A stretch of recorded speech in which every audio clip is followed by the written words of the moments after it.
Brace த Lord. கர்த்தருடைய நாம பரிசுத்தப்படுவதாக. ஜெபம் பண்ணலாம். ஏசப்பா சோத்திரம் ஆண்டவரே, ஐ ட்ரஸ்ட் யூ. இந்த நேரத்துல ஒவ்வொருத்தவங்க வார்த்தை கேட்க வந்தவங்க எல்லாரையும் நீங்க பிளஸ் பண்ணுங்க ஏசப்பா. என்ன மறைச்சு நீங்க இந்த இடத்துல நீங்க பேசணும் அப்படி நீங்க செய்வீங்கன்னு விசுவாசிக்கிறேன். ஆமே. எனக்கு கொடுத்த தலைப்பு மன்னிப்பு, அதாவது ஃபர்கிவ்னஸ். மனுஷனா இருக்கிற எல்லாருக்கும் மன்னிக்கிற இருதயம் வேணும். லூக்கா 23:34. ஏசப்பா சிலுவையில அறையதுக்கு முன்னாடி அந்த சுத்தி இருந்த அந்த மக்கள் எல்லாரும் ஏசப்பாவை கேலி பண்ணாங்க, அவங்க ட்ரெஸ்ஸை ரிமூவ் பண்ணாங்க, அவங்கள அடிச்சாங்க, அவங்க மேல பொய்யா குற்றம் பண்ணாங்க, அவங்க கிரிட்டிசைஸ் பண்ணாங்க. ஆனாலும் ஏசப்பா சிலுவையில நிக்க போது அவர் அந்த ரத்தம் அப்படியே ஸ்வெட்டாக அப்படி இருக்கிறப்போ அவரு அவங்க சரீரம் எல்லாம் பிக்கப்பட்டு இருக்கப்போ அவரை சொன்ன வார்த்தை, பிதாவே இவர்களுக்கு மன்னியும், தாங்கள் செய்கிறது என்னதென்று அறியாதிருக்கிறார்கள். பிதாவே இவர்களுக்கு மன்னியும் சொல்லிருக்காங்க. யார மன்னிக்க சொன்னாங்க? அந்த இடத்துல ஏசப்பா மன்னிக்க சொன்னது யாருன்னா, யார் அவரை சிலுவையில அரைஞ்சாங்களோ, யாருனால அரைஞ்சாங்களோ, அவங்கள பொய்யா குற்றம் சொன்னவங்க, அவங்கள கிண்டல் பண்ணவங்க, அவங்களோட அற்புதத்தை பொறாமை கொண்டவங்களால மன்னிக்க சொல்லிருக்காங்க. இப்ப இருக்க காலகட்டத்துல நம்ம வீட்டுல இருக்க அம்மா அப்பா சண்டை போடுவாங்க, ஃப்ரெண்ட்ஸ் சண்டை போடுவாங்க, ஃபேமிலி சண்டை போடுவாங்க. யார்கிட்ட நம்ம என்ன சொல்லுவோம்? நீங்க என்கிட்ட சாரி கேட்கட்டும், அதுக்கப்புறம் நான் பேசுறேன் அப்படின்னு. ஆனாலும் இந்த சிச்சுவேஷன்ல யாருமே ஏசப்பா கிட்ட சாரி மன்னிப்பு கேட்கவே இல்லை. ஆனாலும் ஏசப்பா மன்னிப்பு கேட்காதவங்களையும் மன்னிச்சாங்க. இததான் நம்ம ஒரு எக்ஸாம்பிளா இருக்கணும். கிறிஸ்தவ இருதயம் ஒவ்வொருத்தவங்களுக்கு வேணும். நம்ம மன்னிப்பு தான் கேட்கணும், அவங்க கேட்டாதான் நான் அவங்களுக்கு மன்னிப்பே அப்படிலாம் இருக்கக்கூடாது. அப்பதான் இந்த உலக பிரகாரம் இருக்க மக்களுக்கும் நம்மளுக்கு ஒரு டிஃபரன்ஸா இருக்கும். கிறிஸ்துவ வாழ்றது பிளெஸிங்ஸ் கிடையாது. கிறிஸ்துவ போல வாழ்ந்தா பிறரை மன்னிக்கிற இருதயம் ஒவ்வொருத்தவங்களுக்கு வேணும். மத்தேயு 6:16 மனுஷருடைய தப்பிதங்களை நீங்கள் அவர்களுக்கு மன்னித்தா உங்க பரமபிதா உங்களுக்கு மன்னிப்பார்.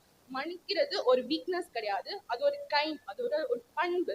பிறரை மன்னிச்சு பாருங்க, உங்களோட இருதயம் எவ்வளவு ஹாப்பியா இருக்கும்னு. மன்னிக்கிறது ஒரு லிமிட் கிடையாது, இவ்வளவுதான் மன்னிக்கணும் அப்படின்னு ஒண்ணும் கிடையாது. அது ஒரு அன்லிமிட்டட், எவ்வளவு நாளும் மன்னிக்கலாம். மன்னிச்சு பாருங்க, அது உங்க இருதயத்துல எவ்வளவு ஹாப்பினஸ் ஆகும். அல்லேலூயா. நீங்க கோபம் கொண்டு யாராவது மன்னிக்காம இருந்தா மத்தேயு 18:29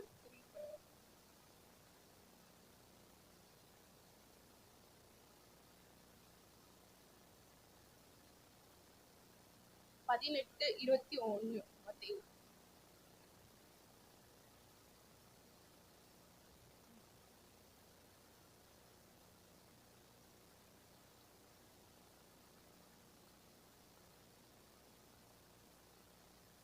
பேதுரு கேட்டாரு ஏசப்பா கிட்ட, எத்தனை தடவை நான் மன்னிக்கணும்? 7 தடவை மன்னிச்சா போதுமா? அப்ப ஏசப்பா சொல்லிருக்காங்க, 7 தடவை இல்ல, 70 முறை மன்னிக்கணும்.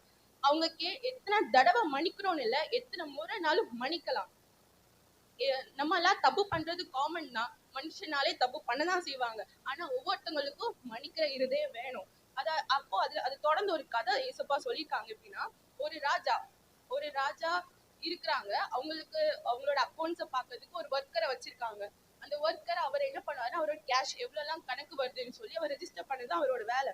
அப்போ இவர் கரெக்டா தான் வேலை பண்றாங்களா அப்படின்னு சொல்லிட்டு அந்த ராஜா சோதனை செஞ்சிருக்காங்க. அப்ப அந்த சோதனை பண்ணப்போ அந்த அக்கௌண்ட்ஸை பார்க்கப்போ 15,000 ரூபாய் அந்த ஒர்க்கரை ஏமாத்திட்டாங்க. ஏமாத்தினோடனே அவர் அந்த ராஜா அந்த ஒர்க்கரை கூப்பிட்டு அந்த ஃபேமிலியோட, நீ என்னனாலும் வித்து எனக்கு இந்த காசை அடைச்சிடு, நான் நீ அடைக்கணும், இல்லைன்னா நீ ஜெயிலுக்கு போ அப்படின்னு. அவர் அந்த ஒர்க்கர் அந்த ராஜா காலில் விழுந்து கெஞ்சி அழுத்து கெழிஞ்சிருக்காரு.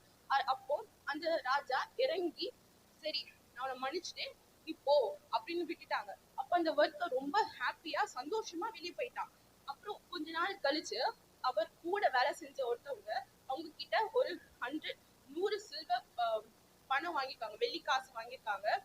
வாங்கிட்டோன்னா அது குடுக்கறதுக்கு லேட் ஆயிட்டு. அப்ப அந்த ஒர்க்கர் மன்னிச்சுதானே விட்டாங்க. அந்த ஒர்க்கர் என்ன பண்ணாருன்னா, நீ சீக்கிரமா எனக்கு அதை பைசா தா, எனக்கு வேணும் அப்படின்னு சொல்லிட்டு அந்த ரோட்ல நின்று சண்டை போட்டிருக்காங்க. அப்ப அது தூரத்துல இருந்து அந்த ஊர் மக்கள் என்ன பண்ணாங்கன்னா, இதை போய் சேமா போய் ராஜா கிட்ட சொல்லிட்டாங்க. ராஜா, இங்க பாருங்க, நீங்க அவங்களுக்கு 15,000 ரூபாய் நீங்க அவங்களுக்கு மன்னிச்சீங்க, ஆனா ஒரு 100 வெள்ளி காசு கூட எனக்கு மன்னிக்கிறதுக்கு அவங்க இது இல்லை ராஜா அப்படின்னு. அத ராஜா கோபம் கொண்டு அவனை கூப்பிட்டு, நான் உனக்கு ஒரு 15,000 மன்னிச்சிருக்கேன், அட்லீஸ்ட் ஒண்ணுல இது கூட மன்னிக்க முடியாதா சொல்லிட்டு அவனுக்கு வந்து ஜெயில போட்டிருக்காங்க. அந்த ராஜாவோட இடத்துலதான் நம்ம ஏசப்பாவை பார்க்கிறோம். அந்த குற்றவாளியா இருக்கிற இதுதான் நம்ம பார்க்கிறோம். நம்ம செய்யற ஒவ்வொரு தப்புகளையும் ஏசப்பா மன்னிக்கிறாங்க. ஆனா நம்ம மிஸ்டேக் பண்றோம், நிறைய பொய் சொல்றோம், எல்லாம் தப்பு பண்றோம். ஆனா ஒவ்வொரு தடவை ஏசப்பா கிட்ட ஏசப்பா மன்னிச்சிடுங்க அப்படின்னு சொன்னா நம்ம மன்னிக்கிறோம். ஆனா ஆனா அந்த அந்த அந்த ஒர்க்கர் என்ன பண்ணிருக்கான், நம்ம என்ன பண்றோம், சின்னதா ஒரு தப்பு யாராவது பண்ணாலும் மன்னிக்க மாட்டேங்கிறோம். ஒரு குட்டி தப்பு தான், ஆனா மன்னிக்காம அவங்க கூட பேசாம அப்படி இருக்கிறோம். ஆனா அப்படி எல்லாம் இருக்க கூடாது. தேவன் நம்ம ஏசப்பாவா இருக்கணும்னா அவரோட எக்ஸாம்பிள நம்ம யூஸ் பண்ணி வாழணும். மத்தேயு 15:44.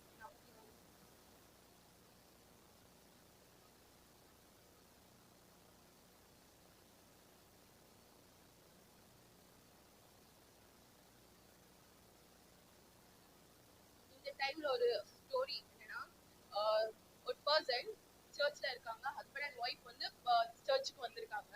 அப்போ தெரியாம அவரோட போன் ரிங் ஆயிட்டு பாஸ்டர் அவரை கோவமா திட்டாங்க. அந்த இடத்துல அவருக்கு ரொம்ப எமோஷனலா ரொம்ப வீக் ஆயிட்டாரு. வீட்டுக்கு போனா அட்லீஸ்ட் வீட்லயாவது கொஞ்சம் அன்பு கிடைக்கும்னு பார்த்தாங்க. வீட்டுல போனா அவங்க அவங்க ஒய்ஃப் அதோட டபுள் மடங்கு அவங்களை திட்ட ஆரம்பிச்சாங்க. சரி, சர்ச்சுக்கு போனா நிம்மதி இல்ல, வீட்டுக்கு போனா நிம்மதி இல்ல, எங்கதான் போவேன். கடைசியில அவர் ஒரு வைன் ஷாப் போனாரு. அங்க போய் எல்லாத்தையும் யோசிச்சு, சரி நம்ம ஒரு இதை ஆர்டர் பண்ணி நம்ம குடிச்சிடலாம் அப்படின்னு சொல்லிட்டு ஆர்டர் பண்ணிட்டு அதை அவர் பட டென்ஷன்ல அப்படி குடிச்சாரு. குடிக்க ஸ்லிப் வச்சாரு, தெரியாம கீழே விழுந்துட்டு. விழுந்த உடனே அவர் டென்ஷன் ஆயிட்டா, ஐயோ இங்கேயும் நம்ம யாராவது திட்ட போறாங்க அப்படின்னு பார்த்தா அங்க யாருமே அவரை திட்ட. அந்த வெயிட்டர், சாரி சார், இது என்னோட மிஸ்டேக் தான், நான் அதை கிளியர் பண்றேன், உங்களுக்கு நான் இது வந்து எக்ஸ்ட்ரா இன்னொன்னு தந்துறேன். ஏய் என்னப்பா, நான் செஞ்ச தப்புக்கு நீ மன்னிப்பு கேட்கிற, வீட்டுல போனா அங்க நிம்மதியே இல்ல அப்படின்னு பார்த்து, அதாவது இந்த அன்பு உலக பிரகாரம் இருக்க அன்பு தான். இது ஒண்ணு நம்மள பரலோகத்துக்கு எல்லாம் கூட்டிட்டு போகாது. ஆனா எந்த இடத்துல கேட்டிருக்காங்க, இதே அந்த ஒய்ஃப் சரி நான் மன்னிச்சு, அந்த கிறிஸ்து இருதே இருந்துச்சுன்னா சரி மன்னிச்சு, நம்ம ஹஸ்பண்ட் தானே விட்டு மன்னிச்சிடலாம் அப்படின்னு அவங்க மன்னிச்சிருந்தாங்கன்னா அவர் வந்து இந்த இடத்துக்கு போறதுக்கு வாய்ப்பே இருந்திருக்காது. ஏசப்பாவை நம்ம ஒவ்வொரு முறையும் எக்ஸாம்பிளா நிறுத்தி நம்ம ஒவ்வொரு நாளும் நம்ம வழி நடத்தணும்.